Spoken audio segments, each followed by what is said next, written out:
નમસ્કાર, મંતવ્ય ન્યૂઝમાં આપનું સ્વાગત છે અને હું છું આપની સાથે હિરલ. ભારે રસાકસી બાદ આખરે અમેરિકાના પ્રમુખ ડોનાલ્ડ ટ્રમ્પે ટેરિફની જાહેરાત કરીને દુનિયાને સ્તબ્ધ કરી દીધા છે. ડોનાલ્ડ ટ્રમ્પે વ્હાઇટ હાઉસના રોઝ ગાર્ડનમાં તેમના કેબિનેટ સભ્યો સાથે ટેરિફની જાહેરાત કરી છે. ભારત પર 26% ટેરિફ લાદ્યો છે ને હવે ચર્ચાઓ શરૂ થઈ છે. મૂલ્યાંકનો શરૂ થઈ ગયા છે. કયા સેક્ટર પર તેની શું અને સારી કે ખરાબ કેવી અસર પડશે તેવી ચર્ચાઓ શરૂ થઈ છે. મોદી અને ટ્રમ્પની મિત્રતા પર પણ સવાલો ઊભા થયા છે. ટ્રમ્પે એમ પણ કહ્યું કે જો તમે ઈચ્છો છો કે અમારા ટેરિફ ઓછા થાય તો પહેલા પોતાના ટેરિફ ઓછા કરો. જો તેઓ ફરિયાદ કરશે અને ઈચ્છે કે તેમના ટેરિફ શૂન્ય થઈ જાય તો તેમને પોતાના ઉત્પાદન અમેરિકામાં જ બનાવવા જોઈએ. ત્યારે ટ્રમ્પની આ ટેરિફ નીતિનો ભારે વિરોધ પણ થઈ રહ્યો છે અને સવાલોની વણઝાર પણ ઊભી થઈ રહી છે. ત્યારે છેડાયું છે જે ટ્રમ્પનું ટેરિફ યુદ્ધ, તેની પર જ કરીશું આજનો સીધો સંવાદ.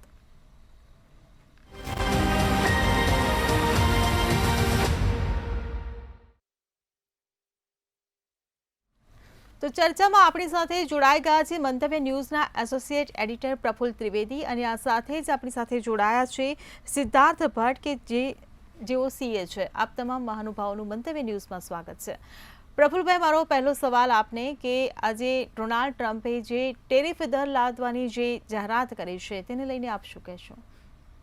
હિરલ, એનું માટે એમણે જે શબ્દ વાપર્યો છે રેસિપ્રોકલ ટેરિફ, જો આપણે ગુજરાતીમાં કહેવું ને તો જેવા સાથે તેવા, એ નીતિ અમેરિકાએ અપનાવી છે અને અમેરિકાની પ્રજા, અમેરિકાનું અર્થતંત્ર ઊંચું આવે અને ત્યાંના મજૂરોને પણ ફાયદા થાય, કારખાનેદારોને પણ ફાયદા થાય એવા પ્રકારની જાહેરાત સાથે એમણે જુદા જુદા દેશોમાંથી થતી આયાત નિકાસ ઉપર કેવા પ્રકારનો ટેરિફ લેવાશે એના દર આજે ગઈકાલે એમણે જાહેરાત કર્યા અને એનાથી આખા વિશ્વની જે અર્થતંત્ર છે, કારણ કે અમેરિકા છે જગત જમાદાર છે, એ જે કોઈ નિર્ણયો લે એની વિશ્વના તમામ દેશોની રાજકીય અને આર્થિક સ્થિતિ ઉપર એની અસર પડવાની છે. કારણ કે અમેરિકા જ્યારે ટેરિફ વધારે ત્યારે બીજા દેશો પણ એમાંથી થતું નુકસાન જે છે એ ભરપાઈ કરવા માટે પોતાને ત્યાં આયાત થતી વસ્તુઓ ઉપર પણ એ લોકો એવા જ પ્રકારના પગલાં લેશે અને એક ટેરિફ યુદ્ધ જેવું વાતાવરણ ચોક્કસપણે આમાંથી સર્જાશે.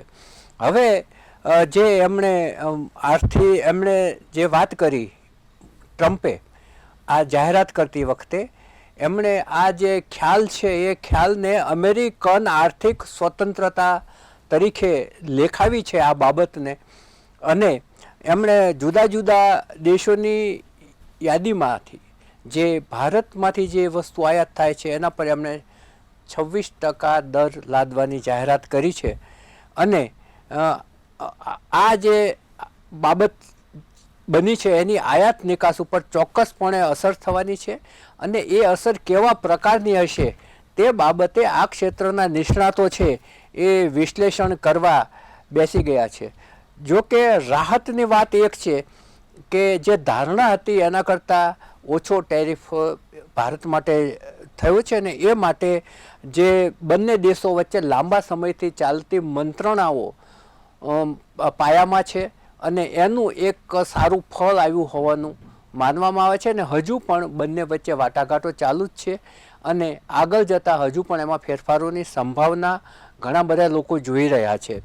હવે આ જે ટ્રમ્પે જે ભાષણ કર્યું એમાં એમણે કહ્યું કે અમેરિકા અને અન્ય દેશોમાં ટેરિફનો કેટલો તફાવત છે એણે એક દાખલો આપ્યો કે મોટરસાઇકલની આયાત થાય તો અમેરિકા એના પર 2.4% ટેક્સ લે છે, જ્યારે ભારત 60% ટેક્સ લે છે, વિયેતનામ 70% ટેક્સ લે છે, થાઈલેન્ડ 75% ટેક્સ લે છે અને એ ત્યાં ઓછો ટેક્સ લેવાય છે. એનું આ એમણે એક ઉદાહરણ તરીકે આ બાબત એમણે રજૂ કરી હતી. હવે આ દર અંગે એમણે એમ કહ્યું છે કે આ જે જંગી ટેરિફ છે, એમણે જંગી ટેરિફ પોતે શબ્દ વાપર્યો છે, એની અમેરિકન અર્થતંત્ર અને નાગરિકોના જીવન ધોરણ ઉપર સકારાત્મક અસર પડશે અને એમણે એ પણ કહ્યું કે કારખાનેદારો ને ફાયદો થશે અને એને કારણે નોકરીઓની તકો વધશે, એટલે બેરોજગારી ઓછી થશે અને નોકરીની તકો વધશે એવું એમનું કહેવું છે. અને આનો સીધો લાભ કારખાનાઓ સાથે સંકળાયેલા શ્રમિકોના ફાળે જ હશે. હવે એમણે એક શરત એ પણ મૂકી છે કે જો તમે બીજા દેશોને કે તમે ટેરિફ દર ઘટે એવું ઈચ્છતા હોય તો તમે ટેરિફ દર ઘટાડો તો અમે પણ ઘટાડશું. એટલે મેં પહેલા શબ્દ વાપર્યો ને જેવા સાથે તેવા, એ એમને સિદ્ધાંત સ્વીકારી લીધો છે. હવે આ અંગે જે નિષ્ણાતો છે એમનું માનવું છે કે ટેરિફની જાહેરાત કરી એનાથી જે મુદ્દો છે એ આર્થિક અને રાજકીય છે. એટલે ટ્રમ્પે એની લાઈફનો આ સૌથી મોટો જુગાર ખેલ્યો છે, કારણ કે આની બધી જ બાબતો પર અસર પડવાની છે એવું કેટલાક ત્યાંના નિષ્ણાતો કહે છે કે ટ્રમ્પની જિંદગીનો આ સૌથી મોટો જુગાર છે. એટલે અને જ્યારે વ્હાઇટ હાઉસના જે આર્થિક સલાહકાર છે એનું કહેવું એવું છે કે આનાથી $600 અબજ આવક વાર્ષિક વધવાની છે અમેરિકાની. એટલે આ આખી જે વાત થઈ અને જે ડેમોક્રેટિક જે સામે વિરોધ પક્ષ છે એના જે આર્થિક નિષ્ણાતો છે એમનું કહેવું એવું છે કે ટ્રમ્પ અગાઉ પણ આવા પ્રયાસો કરી ચૂક્યા છે અને એમને નિષ્ફળતા મળી છે અને એમાં બહુ સફળ થશે એવું લાગતું નથી ને અમેરિકાને આથી નુકસાન થશે, મંદી વધશે, ફુગાવો વધશે એવી ત્યાંના જે એમને વિરોધના છે એ લોકો જાહેરાતો કરી રહ્યા છે.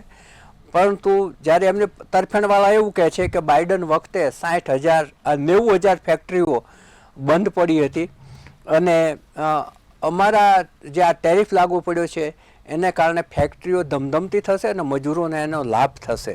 એટલે બંને તરફી છે એ સામસામે દાવાઓ થઈ રહ્યા છે મંદીના, ફુગાવાના. એક તજજ્ઞે એ તો એમ પણ કહ્યું છે કે પ્રત્યેક અમેરિકન પર 35,000નો બોજો પડવાની ભીતિ વ્યક્ત કરી છે. જોકે એના જે નેગેટિવ પાસા છે એનો ટ્રમ્પે અમુક બાબતો સ્વીકારીને એમ કહ્યું છે કે આ જે નકારાત્મક જે અસરો છે એ ટૂંકા ગાળાની છે, કારણ કે કોઈ પણ નીતિ નક્કી થાય ત્યારે એને બે પ્રકારના પડતા હોય છે પ્રત્યાઘાતો, લાંબા ગાળાના અને ટૂંકા ગાળાના. એટલે ટૂંકા ગાળામાં થોડા વિપરીત પડશે એવું એમનું પોતાનું માનવું છે. એટલે અને આની આખી જે અસર છે એ આપણા ભારતીય અર્થતંત્ર ઉપર, ભારતીય રાજકારણ ઉપર પણ બહુ જ મોટા પ્રમાણમાં પડવાની છે, કારણ કે આપણે આયાત નિકાસને બાબતમાં યુએસ સાથે બહુ જ મોટા પ્રમાણમાં આપણે જોડાયેલા છીએ. એક વિનોદ નાયર નામના આ વિષયના તજજ્ઞ છે, એમનું કહેવું એવું છે કે ભારત અમેરિકાના વેપારની વાટાઘાટોના સકારાત્મક પ્રગતિ થઈ છે અને એને કારણે ઓછો ટેરિફ દર લાગુ પડ્યો છે અને આમાં બહુ અસર પડવાની વાત એ સ્વીકારતા નથી. નહિવત અસર પડશે એટલું જ એ સ્વીકારે છે, કેમ કે માર્ચમાં ભારતની અંદર મેન્યુફેક્ચર ગ્રોથના ડેટા છે એનો આંક ઊંચો ગયો છે અને એ છેલ્લા 8 મહિનાની સૌથી ઊંચી સપાટી. એટલે આની બહુ જ નકારાત્મક અસરો પડવાની વાત સાથે સહમત થાય છે. બહુ મોટી અસર પડવાની વાત સાથે સહમત થતા નથી, ન્યૂનતમ અસર પડશે એવું કહે છે. જ્યારે એક અમિત જૈન નામના છે એમણે એમ કહ્યું કે આખા વર્લ્ડ માટે એમણે કહ્યું કે વૈશ્વિક વેપારની જે ગતિશીલતા છે એમાં એક અનિશ્ચિતતા સર્જાશે એવો એમણે ભય વ્યક્ત કર્યો છે. અને ભારતની જે ઇક્વિટી બજાર છે એમાં પણ થોડા સમય માટે શોર્ટ ટર્મ અસ્થિરતા જોવા મળશે અને ખાસ કરીને ઓટોમોબાઈલ, ફાર્મા અને આઈટી સેક્ટરમાં આ અસર વધુ જોવા મળશે એવો એમનો દાવો છે. એટલે આ વિષયના નિષ્ણાતો છે એ પણ બે ભાગમાં વહેંચાઈ ગયેલા છે. અમુક એના ફાયદા ગણાવે છે, અમુક એનું નુકસાન ગણાવે છે. જોઈએ હવે આવતા સમયમાં શું થશે, કારણ કે આપણી સાથે પણ જે નિષ્ણાતો જોડાઈ ગયા છે એના આ અંગે વધુ પ્રકાશ પાડી શકશે. જી બિલકુલ, આપણી સાથે ચંદ્રકાંત ઠક્કર પણ જોડાઈ ગયા છે કે જેઓ ટેક્સ નિષ્ણાત છે. આપનું પણ મંતવ્ય ન્યૂઝમાં સ્વાગત છે સર. અને મારો સવાલ આપને એ કે ભારત અને યુએસ વચ્ચે થતી આયાત અને નિકાસ પર આ ટેરિફ દરની કેવી અસર પડશે, સાનુકૂળ કે વિપરીત? આપણે ભારત અને અમેરિકાનો જે વેપાર થઈ રહ્યો છે બાયલેટરલ ટ્રેડ, એના ટોટલ આંકડા જોઈએ તો આપણે 124 બિલિયનનો બિઝનેસ ઇમ્પોર્ટ અને એક્સપોર્ટ બંનેને મળીને કરેલો છે 2024માં. અને એમાં ભારતનું એક્સપોર્ટ $81 બિલિયન છે અને અમેરિકાથી ભારતમાં આવતું ઇમ્પોર્ટ એટલે અમેરિકાનું એક્સપોર્ટ એ $44 બિલિયન છે. ભારતનું ટ્રેડ સરપ્લસ એના કારણે અમેરિકા સાથેના વેપારમાં 37 બિલિયન ડોલરનું 2024માં રહેલું છે. હવે તમે કયા કયા સેક્ટરમાં આપણું એક્સપોર્ટ છે એ જોવા જઈએ તો મેજર એક્સપોર્ટ આપણું pharmaceutical, gems and jewellery, electrical items and electronics items, telecom equipments, auto અને auto ancillaries, machinery, nuclear reactors, boilers, minerals, fuels, textile, chemicals, iron and steel અને એગ્રીકલ્ચર અને પ્રોસેસ ફૂડ્સ. આ આઇટમોમાં આપણે મેઇનલી એક્સપોર્ટ કરીએ છીએ. એટલે સામાન્ય કંઈ બી ઇમ્પેક્ટ આવે ને તો એક સ્પેસિફિક સેક્ટર પર આવે, કોઈ આખી ઇકોનોમી ઉપર એની મેજર ઇમ્પેક્ટ આવે એવું કોઈ શક્યતા દેખાતી નથી. અને હમણાં નોમ્યુરા અને વર્લ્ડ બેંક બે જણાએ આનું એક જે પ્રોજેક્શન આપ્યું હતું કે ઓવરઓલ ઇમ્પેક્ટ શું આવે ટેરિફના કારણે, તો 0.1% ઓન ધ જીડીપી ઇમ્પેક્ટ આવે એવું દેખાય છે એમને. એટલે આજે 7.4 કે 7.5% જીડીપીનો વૃદ્ધિ દર હોય તો એ 7.5 વાળો 7.4 થાય કે 7.4 વાળો 7.3 થાય. That is the maximum possibility. હવે આપણી જે ઇકોનોમી છે ને એ મેઇનલી આપણા ડોમેસ્ટિક કન્ઝમ્પશન ઉપર બેઝ થયેલી છે. આપણું એક્સપોર્ટ ઓવરઓલ બી ગણો ને તો as compare to develop countries એક્સપોર્ટનો ratio as compare to domestic consumption is very less. એટલે ઓવરઓલ ઇમ્પેક્ટ એમાં બી ન આવે ને એમાં પણ અમેરિકા સાથેના ટ્રેડમાં જે આપણે આંકડા જોયા તો એ રીતે જોતા એવું નથી લાગતું કે ઇકોનોમીને એક મોટો સેટબેક આવી જાય. એટલે ગ્રોથ વાઇઝ ઇકોનોમીને કોઈ ફેક્ટર અસર નહીં થાય. ઓવરઓલ જે કોઈ એક્સપોર્ટ કરતી કંપનીઓ હશે એ કંપનીઓને થોડી ઇફેક્ટ આવી શકે. એમાં પણ હું થોડીક એનાલિસિસ કરું છું તો એવું લાગે છે કે ઘણી કંપનીઓને તો એની પણ અસર નહીં આવે. સે ફોર એક્ઝામ્પલ ફાર્માસ્યુટિકલ ઇન્ડસ્ટ્રી આપણે જોઈએ તો majority of the products exported are generic products. હવે જનરિક પ્રોડક્ટ્સમાં આપણે એમને ફાર્માસ્યુટિકલમાં 12.72 બિલિયનનું એક્સપોર્ટ કરીએ છીએ જે ટોટલ એક્સપોર્ટના 15.7% થાય. હવે આ મોટા ચંકમાં આપણો જે રેટ છે સપ્લાયનો એની સામે કોમ્પિટિટર્સના રેટ જોઈએ તો there is a huge gap. એ ગેપના કારણે અને એ કન્ટ્રીને પણ ટેરિફ લાગતા હોય. સપોઝ ચાઇનામાંથી ત્યાં આપણે એમ કહીએ કે અમેરિકા મેક ઇન અમેરિકાનો કન્સેપ્ટ શરૂ કરે અને ત્યાં પ્રોડક્શન શરૂ કરી દે તો આ માટેના રો મટીરિયલ મોટા ભાગે ચાઇનામાંથી આવવાના છે. આપણા ત્યાં પણ ચાઇનાથી જ આવે છે. તો એના ઉપર 34% ટેરિફ ત્યાં લાગવાનો છે. એટલે કોસ્ટ ઓફ રો મટીરિયલ વધવાનું છે. ઇલીગલ ઇમિગ્રન્ટ્સને કાઢી મૂક્યા છે એટલે ત્યાંની labour cost has substantially increase. Overall inflationary પ્રેશરના કારણે પણ cost of production would be very high. અને પ્રોડક્શન શરૂ કરવા માટે તમને યુએસએફડીએના નોર્મ્સ પ્રમાણે કોઈએ નવી ફેક્ટરી પણ નાખવી હોય તો 1.5 થી 2 વર્ષનો સ્પાન થશે. તો એ દરમિયાન એણે ઇમ્પોર્ટ કરવું જ પડશે કારણ કે આ બેઝિક નીડ છે. અને એની સામે બીજી કન્ટ્રીના જે રેટ છે એ આપણા ઇન્ડિયન કંપની કરતાં ઘણા વધારે હોય. આઈ ડોન્ટ થિંક કે there would be any major impact on the pharma sector. એટલે આવી રીતે ટોટલ એનાલિસિસ કરવી પડશે અને એના કારણે કદાચ અમુક ઇન્ડસ્ટ્રીમાં ઇફેક્ટ આવશે. હું એવું નથી કહેતો કે સંપૂર્ણ ઇફેક્ટ નહીં આવે પણ effect wood be very negligible. જી બિલકુલ. ઇમ્પોર્ટ અને એક્સપોર્ટના નિષ્ણાત હિરેન ગાંધી આપણી સાથે જોડાઈ ગયા છે. હિરેનભાઈ, મારો તમને સવાલ કે ભારતમાંથી કઈ કઈ ચીજ વસ્તુઓની યુએસમાં નિકાસ થાય છે અને આ ટેરિફ તેના વ્યાપાર પર શું અસર પડશે? Thank you. આપણું 2024માં 87.4 બિલિયન એક્સપોર્ટ હતું યુએસમાં.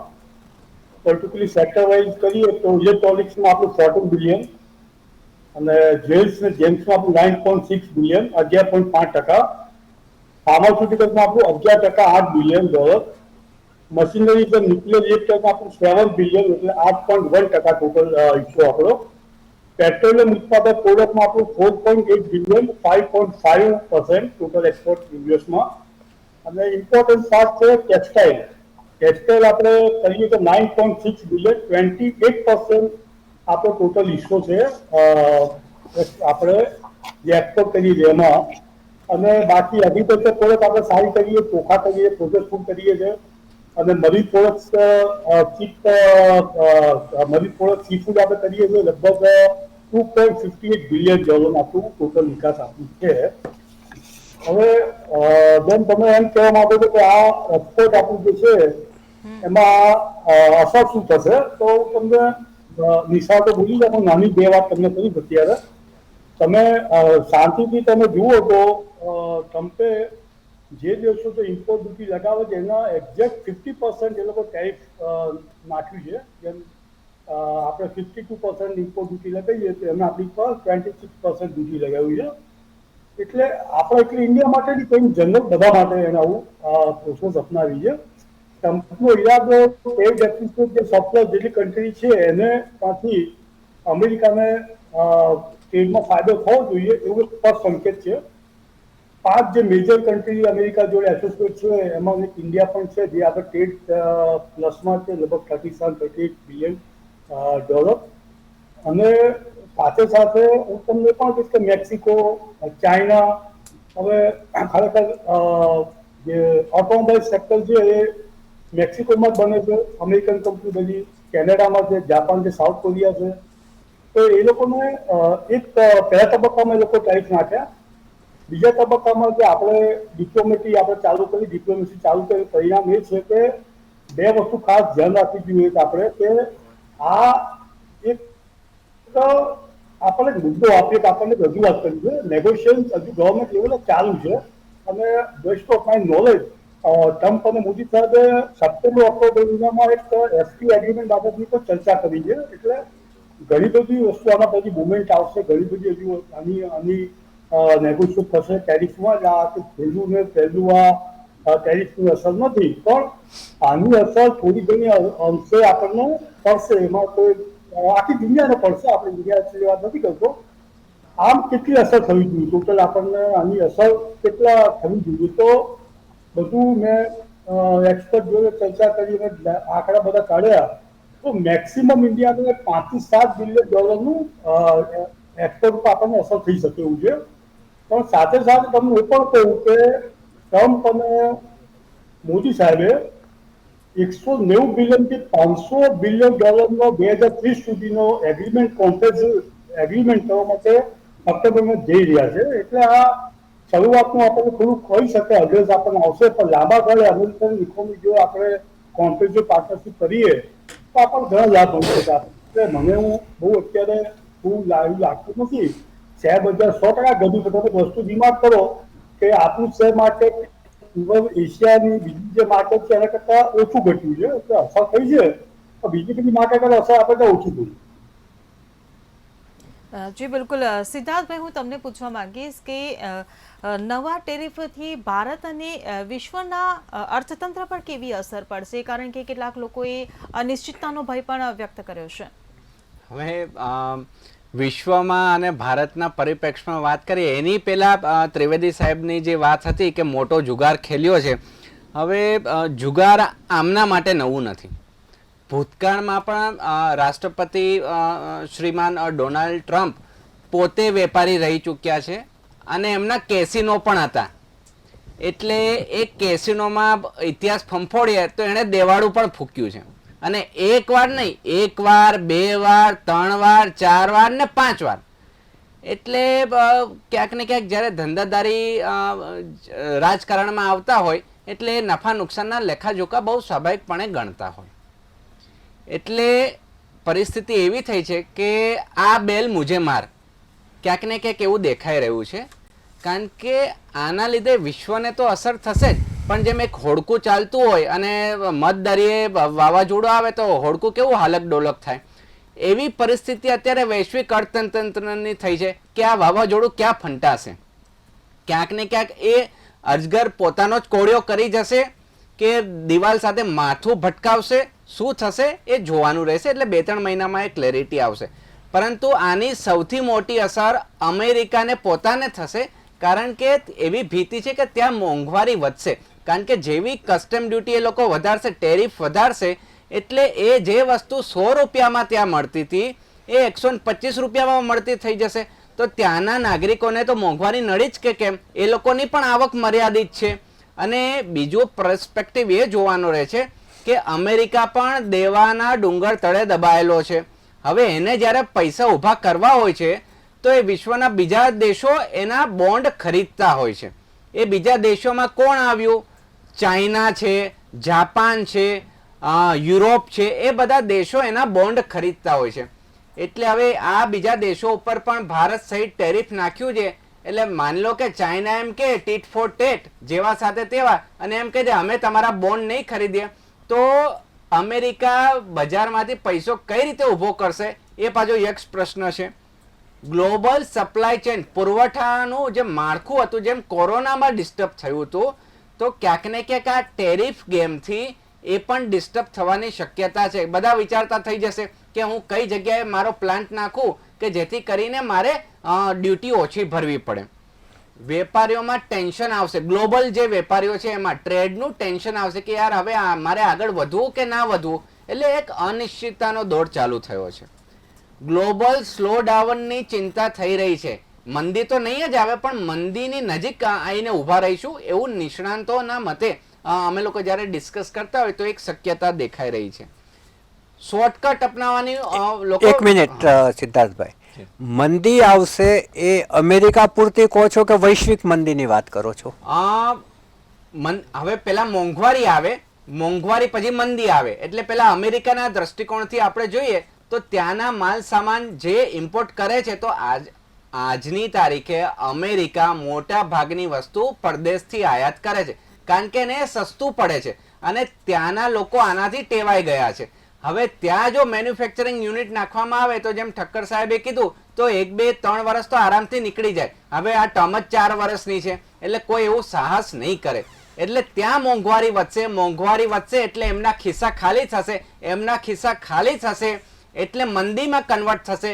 ત્યાં જો અમેરિકામાં મંદી આવી, લોકો ઓછું ખરીદશે, તો જે ઇમ્પોર્ટ જે એક્સપોર્ટ કરનાર દેશ છે ત્યાંથી વેચાણ ઓછું થશે. ત્યાંથી વેચાણ ઓછું થશે તો જે એક્સપોર્ટ ઓરિએન્ટેડ દેશો છે ત્યાં પણ મંદી આવશે, કારણ કે એમનો માલ જ નહીં વેચાય તો ત્યાંનું અર્થતંત્ર કઈ રીતે ચાલશે? એટલે આ એક વિશિયસ સાયકલ છે અને કહેવાય ને કે સાપને છંછેડવા જેવું આ કામ થયું છે. પણ આગે આગે દેખતે હોતા હૈ, કારણ કે યુટર્ન મારવો આ લોકો માટે નવું નથી. એવું લાગશે કે અમેરિકાના સામાન્ય હિતોને નુકસાન થઈ રહ્યું છે તો 3 મહિના 6 મહિના પછી પાછી પોલિસીઓ બદલી નાખે અને જેસે થે વેસે થે એવી પરિસ્થિતિ આવી શકે. બીજી વાત એ આવે છે કે બ્રિંગ બેક ધ ઇન્ડસ્ટ્રી. તો ઇન્ડસ્ટ્રીને પાછી લાવી એ પણ એક અઘરું કામ છે, કારણ કે જે વસ્તુ મારી 10 રૂપિયામાં બનતી હોય અને હું 100 રૂપિયામાં બનાવું તો એ કઈ રીતે મેળ પડશે? એ વાત મને શક્ય દેખાતી નથી.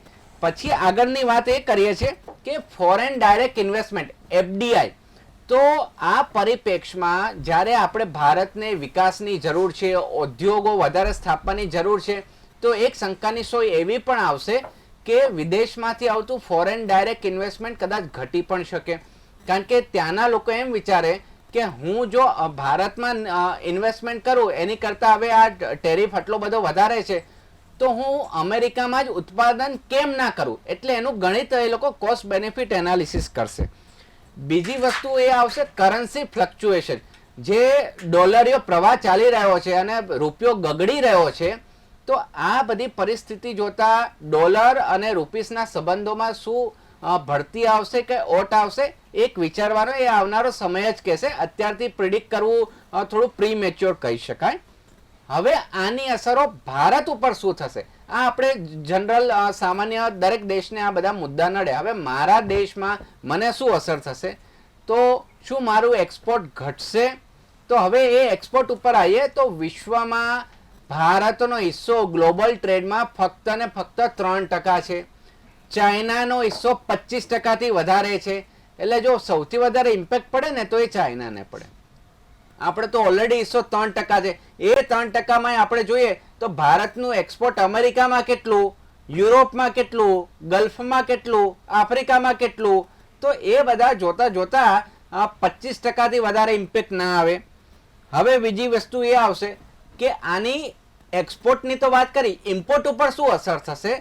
તો અમેરિકાથી આવતું ઇમ્પોર્ટ કદાચ મોંઘું થાય, કારણ કે પરિસ્થિતિ એવી થાય છે ઘણીવાર આપણે રો મટીરિયલ ત્યાં મોકલીએ છીએ, પ્રોસેસ થઈને પાછું આવતું હોય, અને ઘણીવાર રો મટીરિયલ અહીંયા જ પ્રોસેસ થતું હોય, જાપાનમાં જતું હોય અને જાપાનમાંથી ફિનિશ ગુડ્સ આવતો હોય. કપડામાં શું થાય છે કે આપણું રો મટીરિયલ અહીંયા બને છે, પછી કપડું યુરોપના માર્કેટમાં જાય છે અને ત્યાંથી ફિનિશ ગુડ્સ થઈને પાછું અહીંયા આવતું હોય છે. એટલે જે વેપારની આ સાયકલ છે તો એમાં થોડું ડિસ્ટર્બન્સ કે અપગ્રેડેશન, મોડિફિકેશન થઈ શકે એવું છે. ટ્રેડ બેલેન્સ જે વાત કરી રહ્યા છે ટીટ ફોર ટેટ, કે ભાઈ મારું જેટલું ઇમ્પોર્ટ હોય એટલું જ એક્સપોર્ટ હોય, જેટલું એક્સપોર્ટ હોય એટલું જ ઇમ્પોર્ટ હોય, તો એ વિશ્વમાં શક્ય નથી કે તારા 50 માર્ક ને મારા 50 માર્ક, એ કદી શક્ય થવાનું નથી. વેપાર તો આવી રીતે જ ચાલતો રહે. એટલે આ જે ખયાલી પુલાવ છે એ કેટલા અંશે સફળ થશે એ સમયની સાથે જ કહેવાશે. આપણે એટલે વેપારી તરીકે એક્સપોર્ટ ડાયવર્સિફિકેશન વિચારવું પડશે, કારણ કે આમની અમેરિકાની ગેરંટી નથી, એ હંમેશા એનું હિત જ સાચવતી હોય છે. અને જો એક્સપોર્ટ આ ટેરિફમાં વધારો કરે તો આપણે બીજે ક્યાં એક્સપોર્ટ કરી શકીએ એની શક્યતા વિચારવી પડે. એટલે આફ્રિકા ઉપર નજર દોડાવીએ કે યુરોપ ઉપર નજર દોડાવીએ, તો આ બધા સમીકરણો આપણે પણ વિચારવા પડશે અને ચાઇના પણ વિચારતું જ હશે. જી બિલકુલ. હિરેનભાઈ, હું આપને પૂછવા માંગીશ કે આ જે ટેરિફ દર લાદવામાં આવ્યો છે તેના કારણે ભારતના અર્થતંત્ર પર અને ઓવરઓલ આયાત નિકાસ પર શું અસર પડશે, અને ખાસ કરીને ભારતની રાજનીતિ પર શું અસર પડશે? રાજનીતિ તો આપણે વાત નહીં કરીએ, પણ જીઓપોલિટિકલ મેં બહુ સરસ સિદ્ધાંત છે કે કોઈ પણ જીઓપોલિટિકલ ચેન્જીસ વગર ઇન્ટરેસ્ટ ના થાય. હવે ટ્રમ્પના આવ્યા પહેલા ટ્રમ્પ કહેતા હતા કે અઠવાડિયામાં રશિયા કે યુદ્ધ બંધ કરી નાખીશ અને ઇઝરાયલ ને પેલેસ્ટાઇન યુદ્ધ ખતમ કરી નાખીશ. આ બધી વાતો ઓન ગોઈંગ ચાલુ છે. હવે તમને 2-3 વસ્તુ તો એવી કહું કે કદાચ તમને લાગુ નહીં પડે, પણ તમને ખ્યાલ આવી જશે કે શું એમની પાસે જીઓપોલિટિક્સ શું અંધાઈ રહ્યું છે. ઇન્ડિયા ક્વોડનો સભ્ય છે. ક્વોડ એ એવી સંસ્થા છે કે જે જાપાન, અમેરિકા અને ઇન્ડિયા સાથે છે એલાયન્સમાં. That is focusing on the southern Asian economy. બીજું બ્રિક્સ નામની એક એલાયન્સ છે કે જેમાં Russia, China, India, South Africa છે સાથે, બ્રાઝિલ છે જોડે અંદર સાથે. હવે આ જે બ્રિક્સ છે એનું પહેલું સ્ટેટમેન્ટ એવું હતું ટ્રમ્પનું આવવાના 2-3 દિવસમાં જ કે જો બ્રિક્સ જો અલ્ટરનેટિવ કરન્સી લાવશો તો અમે 100% ટેરિફ નાખીશું. આ એને ટ્વીટ કરેલું ટ્રમ્પે, બરોબર. એટલે બ્રિક્સ એલાયન્સ જે છે એ રશિયા, ચાઇના, ઇન્ડિયા, બ્રાઝિલ અને સાઉથ આફ્રિકા, અને એની સાથે બીજા 9 કન્ટ્રી એડ થવાની છે જોડે, સાઉદી અરેબિયા, યુએઈ. એટલે આખા પોલિટિક્સમાં અત્યારે આંતરરાષ્ટ્રીય રાજકારણમાં એક પ્રવાહી સ્થિતિ થઈ ગઈ છે. એ પ્રવાહી સ્થિતિ મને એવું દેખાડી પડતું કે આ સાહેબ નિશાંત આપણે બધી આપણને સમજ આપી, એમાં એગ્રી થઉં છું અને માનું છું કે એની આ ઇમ્પેક્ટ કદાચ લાંબે ગાળે ખરાબ પણ પડી શકે. પણ હાલ પૂરતું મને એવું લાગે છે કે આ જે બ્રિક્સ એલાયન્સ જે છે એમાં ઇન્ડિયા એવું એક કન્ટ્રી છે જે અમેરિકા જોડે પણ નોન એલાયન કન્ટ્રી છે અને રશિયા જોડે પણ જે ગુડ રિલેશનશીપ. તો આગળ જીઓપોલિટિક્સ પ્રમાણે અમેરિકાનું જે ટ્રમ્પનો ટેરિફનો જે દાવ જે રમ્યા છે કે જે એનું રેકા રમ્યું છે એમાં 2-3 હેતુ એમાં એવા હોવા જોઈએ કે ભાઈ એનું જે 33 ટ્રિલિયન ડેપ છે અમેરિકા પોતાનું, અને એ એમને કેવી રીતે મેનેજ કરવું. અને એમાં ડેપમાં હાઈએસ્ટ પાર્ટ ચાઇનાનો છે, બીજા કોઈ કન્ટ્રીનો પાર્ટ એટલો મોટો નથી. અને આજે જે અમેરિકાનું રિયલ જે સ્ટેટ એનિમી કહેવાય ચાઇના છે, ઇન્ડિયા છે જ ખરેખર. હવે હું એમ કહું છું કે આગળ આની અસર શું થવાની, તો મને પર્સનલ એઝ્યુમ લાગે છે કે એને એક બધા જ દેશોને ટેરિફનો એક એને ગઈકાલે લિબર્ટી ડે નામનો ડે ઉજવ્યો કે ભાઈ અમે લિબર્ટી ઉજવીએ છીએ આની. એટલે નવી શરૂઆત કરી એને. આગળ ઇન્ડિયાનું મહત્વ છે જીઓપોલિટિકલમાં, અને રશિયા, યુક્રેન અને હમાસ અને ઇઝરાયલનું યુવા હજુ ફાઇનલ થયું નથી, હજુ પણ ત્યાં સોલ્યુશન આવ્યું નથી. એટલે ઇન્ડિયાની ઇમ્પોર્ટન્સ પ્રમાણે, સાઉથર્ન એશિયા પ્રમાણે હું આશાવાદી છું કે ઓક્ટોબર-નવેમ્બર મહિનામાં નવા કરાર થશે, એમાં ટેરિફમાં થોડી વધઘટ થશે, જેનાથી ઇન્ડિયાનો વેપાર પણ સારો વધશે. જી બિલકુલ. ચર્ચાને આપણે આગળ વધારીશું, પરંતુ હાલ સમય થયો છે વિરામનો. તો ડોનાલ્ડ ટ્રમ્પે જે ટેરિફ લાદવાની જે આજે જાહેરાત કરી છે તેને લઈને ચારેકોર ચર્ચા ઉઠી છે. સવાલો પણ હજી ઘણા બધા ઊભા થઈ રહ્યા છે. નિષ્ણાતો પાસેથી આપણે જવાબ પણ મેળવીશું, પરંતુ હાલ રોકાઈશું એક વિરામ માટે.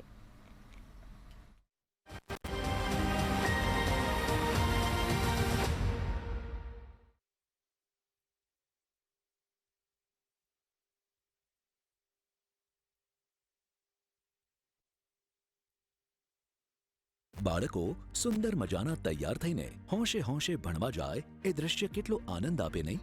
ગરીબ અને વંચિત પરિવારોના બાળકોને પણ શિક્ષણના આવા શ્રેષ્ઠ અવસરો આપવાનો સંકલ્પ કર્યો છે આપણા માનનીય વડાપ્રધાન શ્રી નરેન્દ્રભાઈ મોદીએ. શિક્ષણ સેવાના આ સંકલ્પને સાકાર કરે છે માનનીય મુખ્યમંત્રી શ્રી ભૂપેન્દ્રભાઈ પટેલના નેતૃત્વમાં તૈયાર થયેલ ગુજરાત બજેટ 2025-2026, જે અંતર્ગત સામાજિક ન્યાય અને અધિકારિતા વિભાગ હેઠળ બાલવાટિકામાં અભ્યાસ કરતા 2,22,000 વિદ્યાર્થીઓને મળશે ગણવેશ સહાય. તો પ્રાથમિક શાળાના 42 લાખ વિદ્યાર્થીઓને પણ મળશે ગણવેશ અને શિષ્યવૃત્તિ સહાય. તેવી જ રીતે પીએમ યશસ્વી યોજના હેઠળ આપણા યંગ અચીવર્સને મળશે પ્રી મેટ્રિક અને પોસ્ટ મેટ્રિક સ્કોલરશિપ. આ કર્તવ્ય છે શિક્ષિત દીક્ષિત અમૃત પેઢીના નિર્માણનું. આ છે વિઝન વિકસિત ગુજરાતનું, મિશન જનકલ્યાણનું.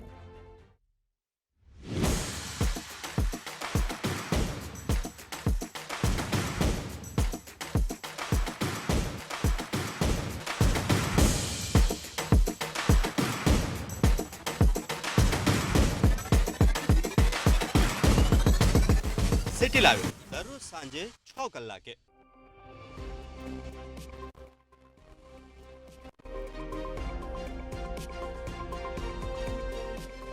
ગુજરાત એટ 7 દરરોજ સાંજે 7 કલાકે.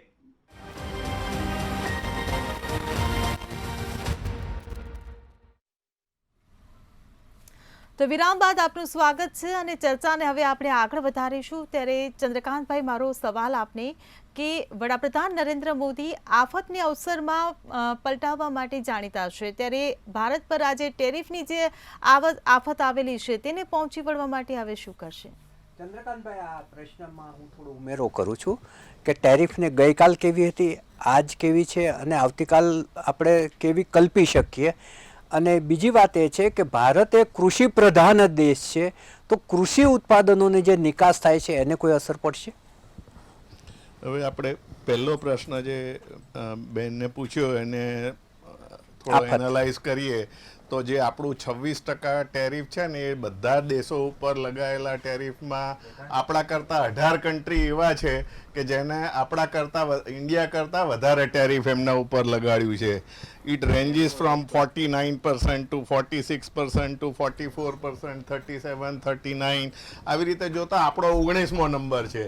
એટલે આપણા કરતાં 18 કન્ટ્રી એવા છે કે જેની પાસેથી અમેરિકા વધારે ટેરિફ લેવાનું છે. તો ભારત દેશે એવું શોધવું પડે કે કઈ કઈ કન્ટ્રીના કઈ કઈ પ્રોડક્ટના પ્રોડક્શનની પોસિબિલિટી ઇન્ડિયામાં છે અને જેનું ટેરિફ ત્યાં 36% કે 44% કે 49% હોવાથી આપણે એનો ફાયદો લઈ એ પ્રોડક્શન અહીં કરી અને જો આપણે એક્સપોર્ટ કરીએ તો આપણે આપણું એક્સપોર્ટ પણ વધારી શકીશું અને આપણે we will be in a position to compete with other countries. કારણ કે આપણને ટેરિફ આપણો નંબર 19મો છે. બીજા કરતાં જો આજે 49% હાઈએસ્ટ રેટ હોય તો આપણે 23%નો ટેરિફનો બેનિફિટ તમને મળી રહ્યો છે. તો એ બેનિફિટનો લાભ લેવો એ કેવી રીતે પ્લાન કરવું એ કોમર્સ મિનિસ્ટ્રીએ અને પીએમઓને સાથે નાણાં મંત્રાલય ભેગા થઈ અને એવી પોલિસીઓ લાવવી જોઈએ કે જેથી મેક ઇન ઇન્ડિયા રિયલ સેન્સમાં બને, રેટ ટેપિઝમ દૂર થાય. આ પહેલી જરૂરિયાત છે. ફાસ્ટમાં ફાસ્ટ એમને પ્રોડક્શન કરવા માટેની ફેસિલિટીઝ મળવી જોઈએ અને જો એવું થઈ શકે તો આપણે આ મુશ્કેલ આવેલી આફતને બેનિફિટમાં કન્વર્ટ કરી શકીએ એવું મને લાગે છે. હવે બીજા પ્રશ્નનો જવાબ જોઈએ તો એગ્રીકલ્ચર ઉપર એની શું અસર આવે. તો ભારત એગ્રીકલ્ચર પ્રધાન દેશ છે. આપણું એગ્રીકલ્ચરનું પ્રોડક્શન આપણું જે એક્સપોર્ટ છે એ ગણીએ તો it is 9.7% of the total exports in America અને એ આપણા ટોટલ ભારતમાં થતા એગ્રીકલ્ચર પ્રોડક્શન ને એના ઉપર થતેલી પ્રોસેસની ટોટલ ફિગર આપણે ગણીએ તો ઇટ ઇઝ વેરી નેગ્લિજિબલ. એટલે એવી લાંબી અસરો એગ્રીકલ્ચર ઉપર આવે એવી શક્યતા પણ નથી. અને બીજું અગેન મેં જેમ ફાર્માસ્યુટિકલમાં કહું ને એવી રીતે ભારતમાં બનેલી એગ્રીકલ્ચરની આઇટમો જે ત્યાં જઈ રહી છે એમાં એવી કોમ્પિટિશન મને નથી દેખાઈ રહી because of our rate structure અને આપણી ચીપ લેબર ને એ બધા ફેક્ટર્સને ધ્યાનમાં લેતા કે આપણને એની મોટી ઇમ્પેક્ટ આપણી એગ્રીકલ્ચર ઉપર સેક્ટર ઉપર આવે એવું મારું માનવું છે. જી બિલકુલ સિદ્ધાર્થભાઈ, હું આપને પૂછવા માંગીશ કે આ ટેરિફ દરની ભારત અને અમેરિકાની કરન્સી રૂપીઝ અને ડોલર પર કેવી અસર પડશે? કારણ કે અત્યારે તો રૂપિયો તો રૂપિયાની સ્થિતિ જોઈએ તો તળિયે સુધી પહોંચી ગઈ છે. જો હાલની પરિસ્થિતિ ચાલુ રહે તો ક્યાંક ને ક્યાંક એવું હજી પ્રિડિક્શન થઈ રહ્યું છે કે રૂપિયો ડોલરની સામે 90 રૂપિયા પહોંચશે કે કેમ એવું પ્રિડિક્શન હતું, પણ આપણે મજબૂતાઈથી ઊભા રહ્યા હતા. પરંતુ હવે જે પ્રમાણે આ વૈશ્વિક પરિબળો બદલાશે તો અત્યારે આ મુદ્દે કંઈ કમેન્ટ કરવું એ કદાચ ખોટું પડી શકે. પરંતુ રૂપિયાની પોઝિશન મજબૂત કદાચ થઈ શકે, ન પણ થઈ શકે. કદાચ જો મજબૂત થાય તો કઈ રીતે થાય? કારણ કે આને આપણે બીજા એંગલથી જોવું પડશે કે ભારત અને ચાઇનાના વેપારના સંબંધો મજબૂત બની રહ્યા છે એવા ઇન્ડિકેશન આવ્યા છે. કારણ કે ચાઇનામાંથી એવું બોલે છે કે એલિફન્ટ અને ડ્રેગનનો ડાન્સ થાય. એટલે કે ચાઇના હવે આતુર થયું છે કે ભારત સાથે વેપાર વધારીએ. હવે આવું એક કેમ એવું વિચારતા હશે? કારણ કે એના અમેરિકા સાથે સંબંધો તંગ બનવા જઈ રહ્યા છે એવું એમણે ભવિષ્ય ભાકી લીધું છે. એટલે એક પ્રોબેબિલિટી એવું છે કે ચાઇના એનો માલ ભારતમાં ડમ્પ કરે, એટલે કે ભારતમાં ચાઇનાથી આવતી વસ્તુઓ સમયાંતરે વધતી જશે, આપણું ઇમ્પોર્ટ વધતું જશે અને ટ્રેડ બેલેન્સ ત્યાં લોચા પડી જશે. એટલે ચાઇનાનો માલ ભારતમાં ડમ્પ થાય, અહીંયાથી પ્રોસેસિંગ થાય અને ફરી પાછું અમેરિકામાં જાય. જો એવી પરિસ્થિતિ આવે તો ભારતનું કરન્સી મજબૂત થઈ શકે એવું છે. પરંતુ એવું ના થયું તો ભારતની કરન્સી હજી પણ વીક થઈ શકે. એટલે જો અને તો વાળી વાત અહીંયા આવે છે.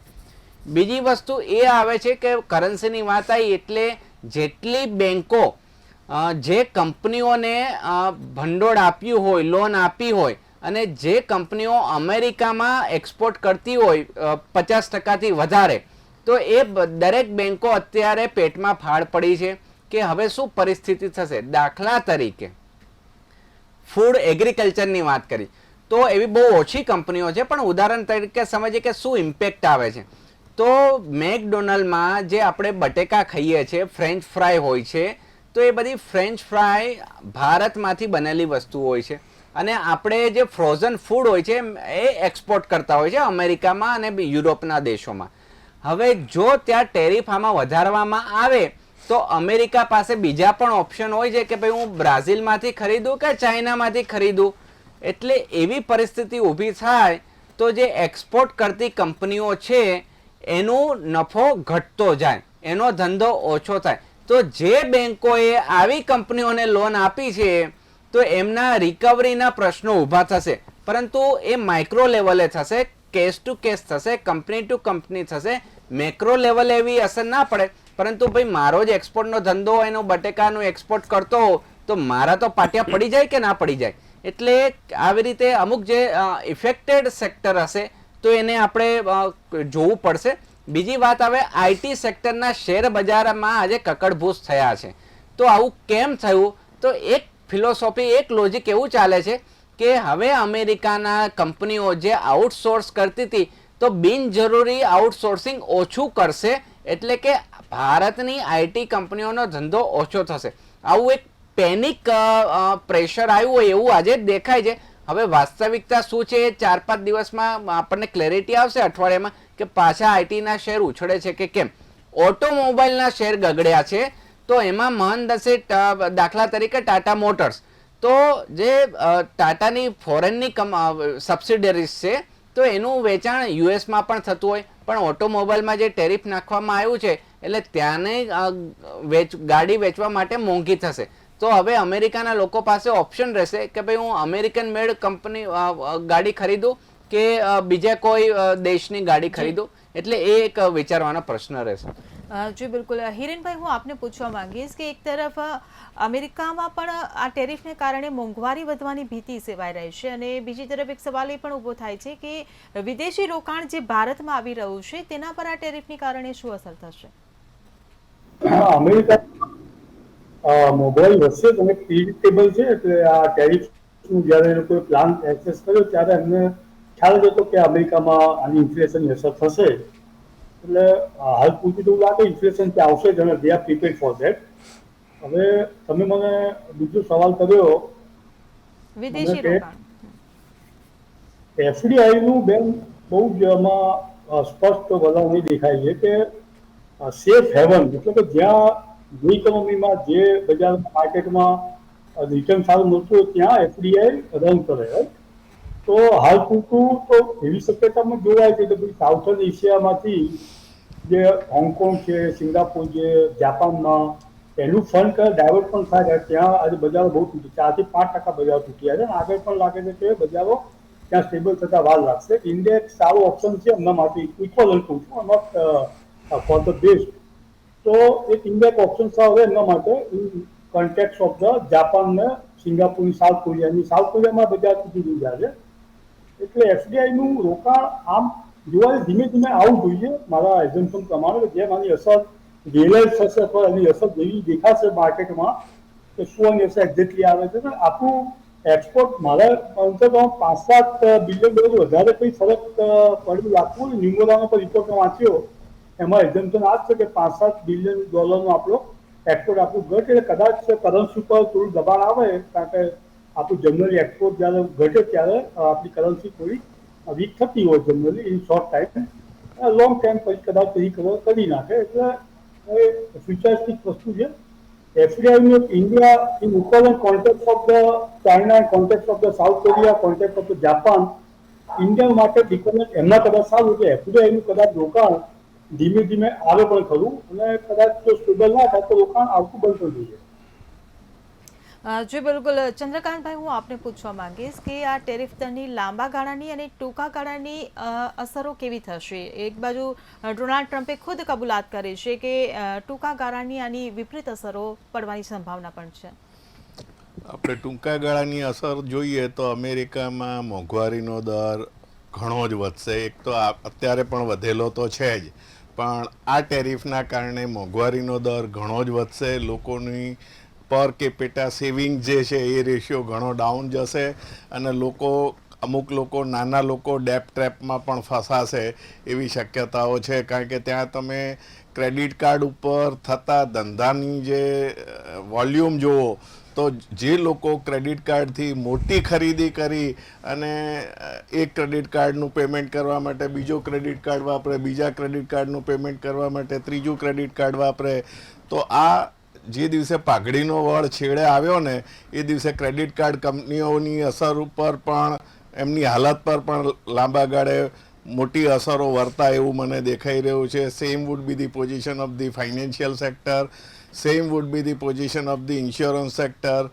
એટલે સર્વિસ ઇન્ડસ્ટ્રી અને ફાઇનાન્શિયલ ઇન્ડસ્ટ્રી ઓવરઓલ ત્યાં અમેરિકા ખાતે લાંબા ગાળે જો આ ચાલી રહ્યું, જે મને શક્યતા ઓછી દેખાય છે, મને એવું દેખાય છે કે 6-8 મહિનામાં રિવર્સ ટ્રેન્ડ આવી શકે. કારણ કે કોઈ બી તમે એક આઘાત આવ્યો તો એનો પ્રત્યાઘાત આપવા માટેની 2 મેથડ હોય, એક રિએક્ટિવ મેથડ ને એક રિસ્પોન્સિવ મેથડ.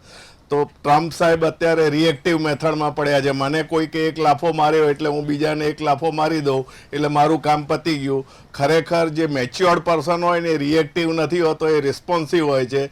રિસ્પોન્સિવ માણસ સમયને આપશે, રસ્તો કાઢશે, એવી રીતે એને જે બદલો લેવો છે કે જે કામ કરવું છે એવી સિફતથી કરાવી લેશે કે સામેવાળાને ખબર પણ નહીં પડે અને કામ થઈ જશે.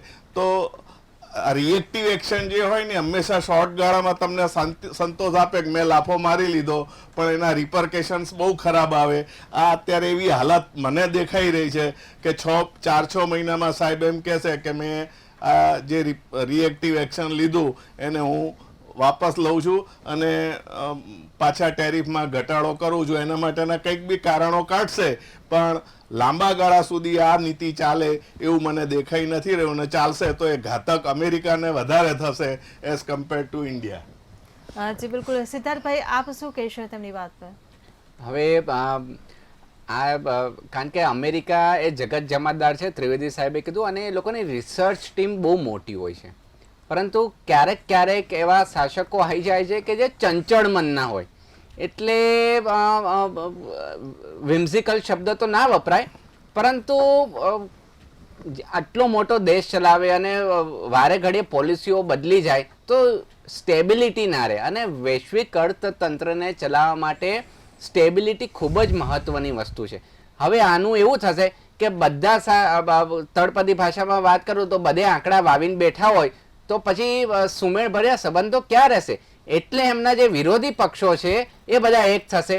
એટલે ચાઇનાએ અત્યારે સોડી વચ્ચે સોપારી બેઠું છે, એટલે એ ભારત જોડે નજીક સંબંધો વધારવાનો પ્રયત્ન કરી રહ્યો છે, કારણ કે એક્સપોર્ટ ઓરિએન્ટેડ ઇકોનોમી. ભારત તો ડોમેસ્ટિક કન્ઝમ્પશન છે, આપણે પોતાનું જ ઘરેલું કન્ઝમ્પશન એટલું બધું છે કે આપણે એટલા એક્સપોર્ટ ઉપર ડિપેન્ડન્ટ નથી, પરંતુ ચાઇના તો આખું એક્સપોર્ટ ઉપર ડિપેન્ડન્ટ છે. હવે જો યુએસ એના ઉપર ટેક્સ લગાવી દે એટલે એનો માલ વેચે ક્યાં, ઠાલવે ક્યાં, એટલે એણે ભારત તરફ નજર દોરાઈ, અને ભારતે તકનો લાભ લઈને નાક દબાઈ દેવું પડે કે ભાઈ અમારી જે જમીનો પચાઈ પાડી છે અમને પાછી આપી દો. બીજું કે અમે પણ અમારો માલ તમારે ત્યાં મૂકશું અને તમારે ખરીદવો પડશે. એટલે જીઓ પોલિટિકલ જે ત્રિવેદી સાહેબે તમે પણ પૂછ્યું હતું, તો ઇન્ડો ચાઇનાના રિલેશન ખૂબ જ મહત્વના રહેશે, અને વિશ્વ અત્યારે ભારત, ચાઇના અને અમેરિકા આ ત્રિકોણમાં શું અસરો થાય છે એ એક જોવાનું રહેશે. યુરોપનો એટલો અવાજ આવતો નથી કારણ કે એ નાના નાના પ્રદેશો છે, નાના દેશ છે. એટલે કહેવાનો મારો અલ્ટિમેટ આશય એ આવશે કે ભારત અત્યારે ઓવરઓલ બેનિફિશિયલ પોઝિશનમાં છે. ઓકે, ગુડ અને બેડની પોઝિશન જોઈએ તો આપણે વ્યવસ્થિત પરિસ્થિતિમાં છે અને આપણે લાભમાં જ છે. નફામાં નુકસાન થશે, આપણે નુકસાન નથી કરી રહ્યા.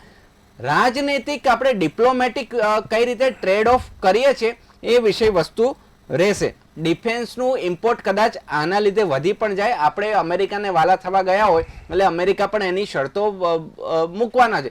એટલે એમ કહે છે કે ભાઈ તમારે આર્મ્સ એન્ડ એમ્યુનેશન અમારા દેશમાંથી ખરીદો, એટલે આપણે એમને વાલા થવું હશે તો આપણે અમેરિકા પાસેથી ઇમ્પોર્ટ વધારવું પડશે. અને જે ઓઇલ ખરીદીએ છીએ એ પણ એમ કહે છે કે અમારા દેશમાંથી તમે ઓઇલ ખરીદો, એટલે અમેરિકા એનો વેપાર કરશે અને આપણને પણ જ્યાં અનુકૂળ થતું હશે આપણે એવી રીતે કરીશું. પરંતુ વૈશ્વિક પરિપ્રેક્ષમાં આ તરંગી વિચારો આવકારદાયક નથી. જી બિલકુલ. હિરણભાઈ, હું આપને પૂછવા માંગીશ કે અન્ય દેશો પર પણ જે ટેરિફ લાદવામાં આવ્યો છે તેના કારણે ભારત સાથેના આર્થિક વ્યવહારો પર કોઈ અસર પડશે? તમને હું સહજ ઉદાહરણ આપું. ચોખા જે આપણે એક્સપોર્ટ કરી રહ્યા, ચોખામાં we are the second biggest largest exporter in world. અને ચોખામાં જે ટેરિફ ગેમમાં કેવી ગેમ રમાશે તમને કહું કે Vietnam is also one of the biggest exporter. વિયેતનામનું ટેરિફ 46% ગયું અને બાંગ્લાદેશનું ટેરિફ 37%. એટલે આજુ પણ ઇન્ડિયાને તો અમેરિકન માર્કેટમાં જગ્યા છે જ ઇન કમ્પેરેટિવલી. હું તમને આ વસ્તુ એક ઉદાહરણથી તમને સમજાવું છું કે ઇન્ડિયા ક્યાં ક્યાં આગળ કોમ્પિટેટિવ એગ્રીકલ્ચર પ્રોડક્ટમાં ટકી શકે એવું છે. એ પ્રમાણે સોયાબીન, એ પ્રમાણે મકઈ કે જે વર્લ્ડની બિગેસ્ટ એક્સપોર્ટ લાઇન વાળા છે, અને મેઇઝ અને soybean America is himself is big producer. તો એમાં આપણને ઇન્ડિયાનો ફાયદો થશે કે આપણને બીજું માર્કેટ મોટું મળશે. જ્યાં વિયેતનામથી અમેરિકા માલ મંગાવો તો એને 46% ડ્યુટી ચૂકવવી પડે, અને ઇન્ડિયાથી આ જ ટાઈપ માલ આપણે મોકલીએ તો 26% ડ્યુટી ટાઈપ લાગી છે. એટલે એ આવી બીજું માર્કેટો ખુલશે ઇન્ડિયા માટે. ઇન્ડિયાને 5-7 બિલિયનનો ફરક પડવાનો, પણ લાંબુ ગાળે ઇન્ડિયા એક્સપોર્ટ થશે યુરોપમાં, ઇન્ડિયા એક્સપોર્ટ થશે જીસીસી કન્ટ્રીમાં, ઇન્ડિયા એક્સપોર્ટ થશે આફ્રિકામાં. હમણાં જ યુ કન્ટ્રીના ડેલિગેશન આવ્યું, આપણે એફટી બની જાય યુ કન્ટ્રી જોડે. હવે સપ્ટેમ્બર ઓક્ટોબર મહિનામાં મને એવો આશા છે કે અમેરિકન ગવર્મેન્ટ જોડે આપણે કોમ્પ્રેહેન્સિવ એગ્રીમેન્ટ સારો બનાવશે. અને એમાં એક નિષ્ણાત સરસ વાત કરી મારી જોડે કે જ્યારે આપણે જ તેલ ખરીદી મોટા ઘરા કરી જઈશું તો આપણે નેગોશિયેટ કરી શકવાના છે. ઇન્ડિયા કે અમે તમારું તેલ લઈએ, ઓઇલ લઈએ તમારું, અમે તમારું ડિફેન્સ તમારું લઈએ, તો એ પરિસ્થિતિમાં પણ ઇન્ડિયામાં નેગોશિએટ કરી શકશે એટલે એમાં આપણે લાભ સાવ થશે. એટલે આ 500 બિલિયન જે અમેરિકન ગવર્મેન્ટ અને મોદી સાહેબે જે વિઝનરી બતાવ્યું 2030 સુધીનું, એમાં એકંદરે ઇન્ડિયન પોઝિશનમાં છે સારું. બીજા બધી કન્ટ્રી કરતા ઇન્ડિયાની પરિસ્થિતિ ઇન્ડિયામાં બીજા માર્કેટો ખુલશે. તમને હજી થોડુંક લાગશે આપણને, પણ ઇવન એગ્રીકલ્ચરમાં, ઇવન ફાર્માસ્યુટિકલ્સમાં આપણે માર્કેટો ખુલશે. ત્યાં ફાર્માસ્યુટિકલમાં તે લોકો આવ્યા જ નથી. ફાર્માસ્યુટિકલ અમે લોકોમાં એક્સક્લુડિંગ રાખીએ. એટલે ટેક્સટાઇલ છે, ફાર્માસ્યુટિકલ છે, પ્લાસ્ટિક છે, એગ્રીકલ્ચર છે, ઇન્ડિયાનો આજે પણ બધા વર્લ્ડમાં દબદબો છે. એટલે એ વેપાર ઇન્ડિયામાં બહુ મોટી અસર નહીં થાય. જી બિલકુલ. પ્રફુલભાઈ, હું આપને પૂછવા માંગીશ કે અમેરિકા એવો દાવો કરી રહ્યું છે કે ભારત અમેરિકન ઉત્પાદનો પર જે ટેરિફ લાદે છે તેમાં ઘટાડો કરી રહ્યું છે, અને બીજી તરફ ભારત એ દાવાને નકારી પણ રહ્યું છે, અને પછી એવા સમાચાર બી આવે છે કે એ દિશામાં પગલાં ચાલી રહ્યા છે. તો આ જે ટેરિફ યુદ્ધ જે શરૂ થયું છે તેને લઈને આપ સમાપનમાં શું કહેશો? ભારત અને અમેરિકા વચ્ચે જે લાંબા સમયથી મંત્રણા ચાલે છે એના થોડા સુપરિણામો મળ્યા છે, અને હજુ પણ વાટાઘાટો તો ચાલુ જ છે. આપણે ઈચ્છીએ કે આગળ પણ એના સુપરિણામો મળશે. પરંતુ અત્યારે જે ચંદ્રકાંતભાઈએ એક વાત કરી એ બહુ જ પોઝિટિવલી અને સારી વાત કરી કે જે ટેરિફની જે ટકાવારી છે એમાં આપણે 19મા નંબરે છીએ. એટલે આપણાથી ઉપરના જે છે એને આપણા કરતાં વધારે ટેરિફ લાગેલો છે. એટલે એના કરતાં તો આપણે બહુ સારી પોઝિશનમાં છીએ ને એનો આપણે લાભ લઈ શકીએ એવી પરિસ્થિતિમાં છીએ. એટલે જે આફતને અવસરમાં પલટાવવાની વાત કરી એ પોઝિટિવલી બહુ સારું છે. સિદ્ધાર્થભાઈએ જે ભારત અને ચીન વચ્ચેના સંબંધો સકારાત્મક થશે આ કારણોસર, એ વાત પણ બહુ જ સાચી છે અને સારી છે. અને એ દિશામાં આખે જે વાતચીત છે અને જે સંજોગો છે એ આગળ વધી રહ્યા છે. અને જે રૂપિયો છે એ મજબૂત થશે કે વધુ તૂટશે એ પ્રશ્ન જે ઊભો થયો છે એ હવે આગામી દિવસોમાં જ આપણે નક્કી, જે સમય છે એ જ એનો જવાબ આપી શકશે. અને અત્યારે હાલ જે યુદ્ધો ચાલી રહ્યા છે એને હિરેનભાઈએ સારી રીતે યાદ કર્યું. એ યુદ્ધો જે યુક્રેન અને રશિયા વચ્ચેના છે, હમાસ વચ્ચેના જે યુદ્ધો છે એની જે વિપરીત અસર આખા વિશ્વની ઇકોનોમી ઉપર પડેલી છે, એમાં આના કારણોસર થોડો વધારો થશે. કારણ કે અત્યારે અનિશ્ચિતતા છે, મંદી છે, એ આ યુદ્ધોના કારણે જે વિપરીત અસરો છે એ તો છે જ. એમાં હવે વધારો થશે કે ઘટાડો થશે એ બહુ મોટો પ્રશ્ન ઊભો થશે. પરંતુ બધા જ જે આપણા પ્રવક્તાઓ છે એમણે એક વસ્તુ સારી કહી કે ભારત છે એ ઘરેલું ઉત્પાદનોમાં બહુ જ આગળ છે, અને એને કારણે એને બહુ જ ઓછી અસર પડશે, અને જે પડશે એ ન્યૂનતમ હશે એવું જે આખું એક ચિત્ર ઉપસ્યું છે. અને એને કારણે જે આત્મનિર્ભર ભારત, મેક ઇન ઇન્ડિયા એ દિશામાં આપણે આગળ વધીએ એ બહુ જ જરૂરી છે. અને એ માટે ઠક્કર સાહેબે કહ્યું એ રીતે લાલ ફિત્તાશાહી અને ભ્રષ્ટાચાર આ બેને સરકારી તંત્રમાંથી ઓછા કરવામાં આવે અને સરકારી તંત્રની જવાબદેહીતા નક્કી કરવામાં આવે ઝડપથી નિર્ણય લેવા માટેની, તો ચોક્કસપણે આપણો દેશ છે એ ઘરેલું ઉત્પાદનોમાં ઘણું જ સારું પ્રદર્શન આખા વિશ્વની અંદર કરી શકે એમ છે. બીજી જે હિરેનભાઈએ વાત કરી કૃષિ ઉત્પાદનોની, આપણે ખેતી પ્રધાન દેશ છે અને એમાં પણ જે આપણી નિકાસ થાય છે ચોખા સહિતની બીજા ઉત્પાદનોની, એમાં ચોક્કસપણે ફાયદો થવાનો છે. હું એક દાખલો આપું કે બધામાં આપણને નુકસાન છે એવું છે જ નહીં. ટેક્સટાઇલ ઉદ્યોગ તમે જુઓ તો ટેક્સટાઇલ ઉદ્યોગ આપણા જે ટેક્સટાઇલની નિકાસ થાય છે તો આપણે વિયેતનામ, બાંગ્લાદેશ અને ચીનની સ્પર્ધામાં આપણને ફાયદો છે. કારણ કે જે વિયેતનામની જે કાપડ જે ત્યાં નિકાસ થવાની છે યુએસમાં એમાં 47% છે, બાંગ્લાદેશ ઉપર 37% છે, ચીન ઉપર 54% છે, જ્યારે ભારત ઉપર 26% છે. એટલે આડકતરી રીતે આ એક દાખલો છે કે આડકતરી રીતે ભારતને એમાં ફાયદો થવાનો છે. એટલે કઈ ચીજ ઉપર કયો ટેરિફ લાગુ પડશે ને બીજા દેશોમાંથી કેટલી નિકાસ થાય છે, આયાત થાય છે, અને આપણા દેશમાંથી કેટલી નિકાસ અને આયાત થાય છે ભારતમાંથી, એનું જો તમે કમ્પેરેટિવલી સ્ટડી કરો તો ભારતના આયાત નિકાસના ઉદ્યોગ ઉપર બહુ જ ન્યૂનતમ અસર થશે એવું અત્યારે લાગી રહ્યું છે. જી બિલકુલ. આપ તમામ મહાનુભાવો અમારી સાથે આ ચર્ચામાં જોડાયા બદલ આપ તમામનો આભાર.